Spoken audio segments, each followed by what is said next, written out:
Lectura del Santo Evangelio según San Mateo. En aquel tiempo llegó Jesús a la orilla del mar de Galilea, subió al monte y se sentó. Acudió a él mucha gente que llevaba consigo tullidos, ciegos, lisiados, sordomudos y muchos otros enfermos. Los tendieron a sus pies y él los curó. La gente se llenó de admiración al ver que los lisiados estaban curados, que los ciegos veían, que los mudos hablaban y los tullidos caminaban, por lo que glorificaron al Dios de Israel. Jesús llamó a sus discípulos y les dijo: Me da lástima a esta gente, porque llevan ya 3 días conmigo y no tienen qué comer. No quiero despedirlos en ayunas, porque pueden desmayarse en el camino. Los discípulos le preguntaron: ¿Dónde vamos a conseguir en este lugar despoblado panes suficientes para saciar a tal muchedumbre? Jesús les preguntó: ¿Cuántos panes tienen? Ellos contestaron: 7 y unos cuantos pescados. Después de ordenar a la gente que se sentara en el suelo, Jesús tomó los 7 panes y los pescados, y habiendo dado gracias a Dios, los partió y los fue entregando a los discípulos, y los discípulos a la gente. Todos comieron hasta saciarse, y llenaron 7 canastos con los pedazos que habían sobrado. Palabra del Señor. Comieron hasta saciarse. Isaías evoca los motivos de la auténtica alegría mesiánica. El Señor preparará un banquete de manjares suculentos, signo de amistad y comunión con Él. El Señor eliminará todo sufrimiento, sobre todo el sufrimiento más grande, que es la muerte. La invitación a esta desbordante alegría está fundada en la promesa de Dios. La bondad del Salvador se extiende a todo hombre y a todo el hombre. Él perdona a los pecadores y multiplica los panes para los que tienen hambre y se acercan a Él con fe. El pan multiplicado es figura de la Eucaristía, verdadero anticipo del banquete del cielo. Pero hemos escuchado en la primera lectura: esperábamos en Él y nos ha salvado. Hemos comenzado este nuevo año litúrgico invocando al Señor nuestro Dios, rogando que Él mismo nos prepare para acoger a Jesucristo cuando vuelva, bien dispuestos para recibir de su mano el alimento que es recompensa de su gloria. Miramos, por tanto, a Jesús que retornará. Ese es el deseo de la comunidad cristiana. La iglesia, su esposa que clama: ven Señor. Clamor que se eleva a Dios a lo largo del año en la celebración del misterio. Una vida que se vive en la espera gozosa de esa vuelta. Isaías nos remite a aquel día único que realiza y manifiesta lo que Dios tenía proyectado desde la eternidad en favor de todo el género humano. El Señor del universo, dice el profeta, preparará para todos los pueblos en este monte un festín de manjares suculentos, un festín de vinos de solera, manjares exquisitos, vinos refinados. Anuncia lo que supone y es la intención de Dios, que amando tanto al mundo, procura por medio de su Hijo, con carácter universal para todos los pueblos, una experiencia definitiva del amor que conduce a la plena realización de cada persona en la comunión fraterna. No en vano el vino es figura del amor. Si falta en la vida de cada persona y de cada comunidad, todo es vacío y pérdida. A renglón seguido, Jesús, o mejor dicho, Isaías, primero en la primera lectura, señala una actividad redentora y arrancará en ese monte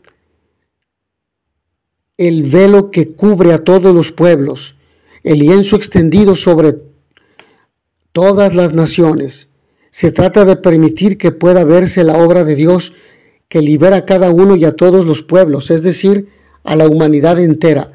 Lo que estaba velado a la mirada de la humanidad es expuesto ante ella, porque mirándole a Él, sintiendo cómo su amor atrae, en comunión con Él, es posible gozar de los efectos propios del día del Señor, de su hora, aniquilación de la muerte, consolación y desaparición del oprobio, y esta experiencia provoca una confesión de fe.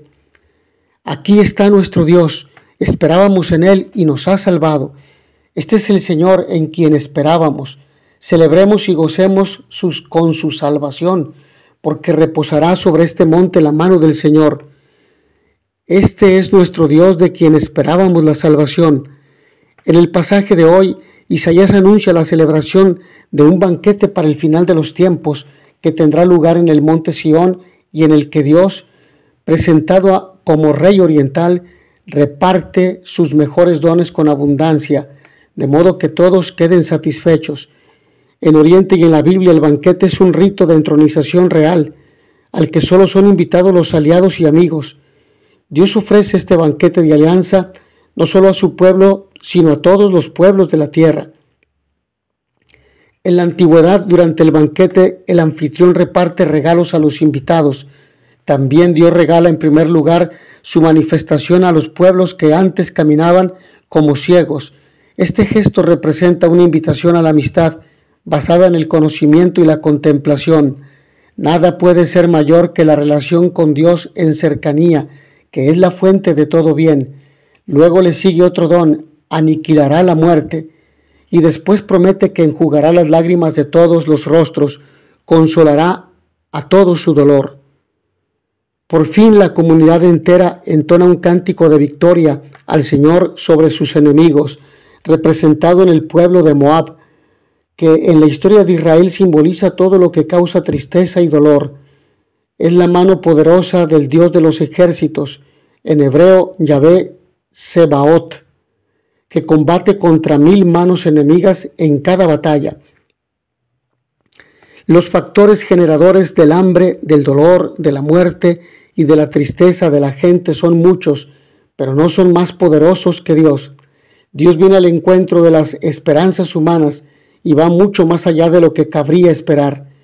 Este texto, en definitiva, es una invitación a vivir la alegría de la esperanza en la promesa de Dios, que colmará los anhelos más profundos del ser humano.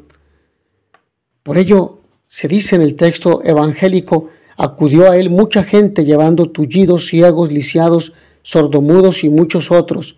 Los ponían a sus pies y él los curaba. Mateo sitúa a Jesús en el monte. La gente acude a él con sus situaciones de sufrimiento y dolor.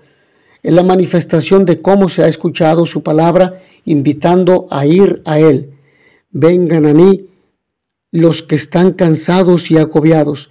Con frecuencia nos sentíamos tan agobiados que no podemos ver más allá del dolor y los problemas que nos asedian.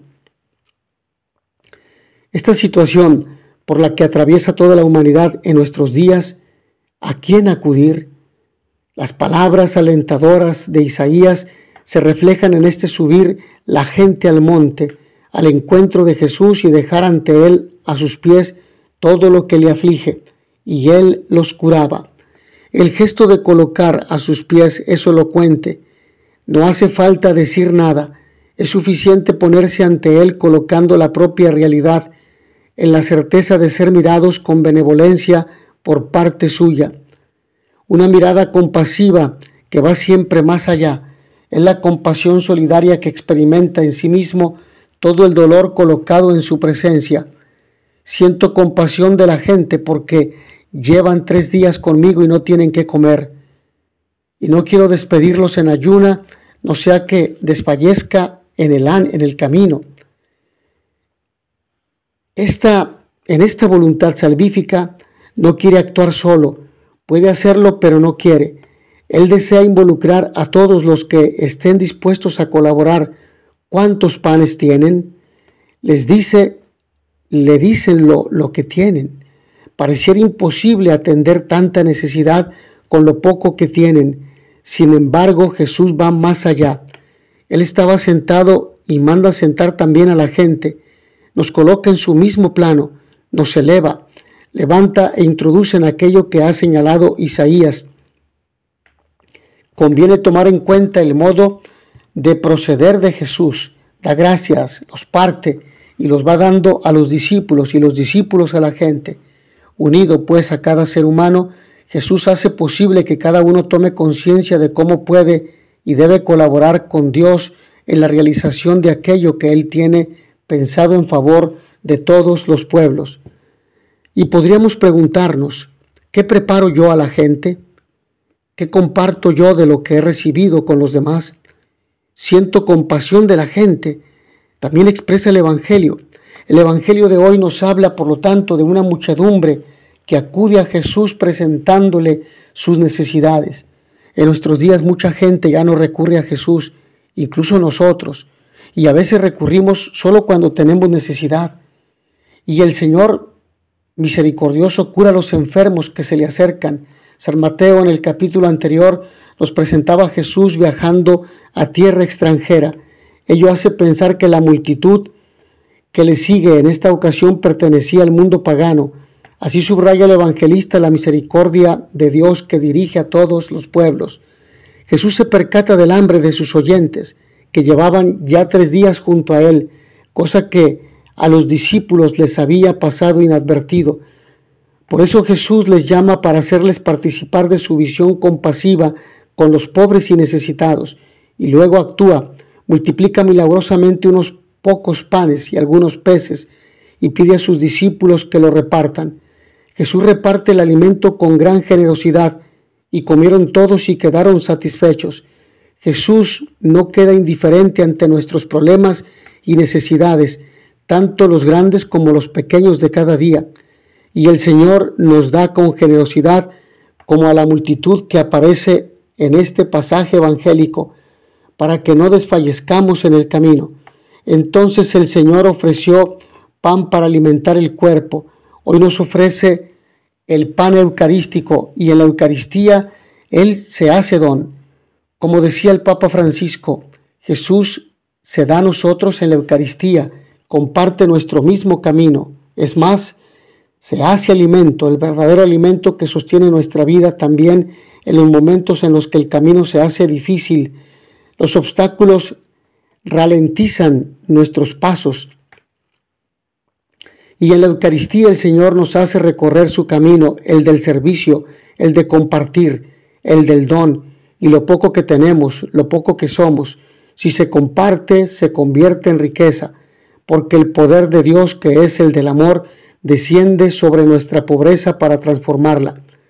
Contemplar la generosidad del Señor nos debe disponer para acoger las gracias que derrama sobre nosotros cada día, y ver cómo reparte sus dones también nos debe llenar de esperanza. Mis hermanos, que a todos ustedes el Señor los bendiga y les dé la paz. Y notitia veritatis proficere, pax et bonum.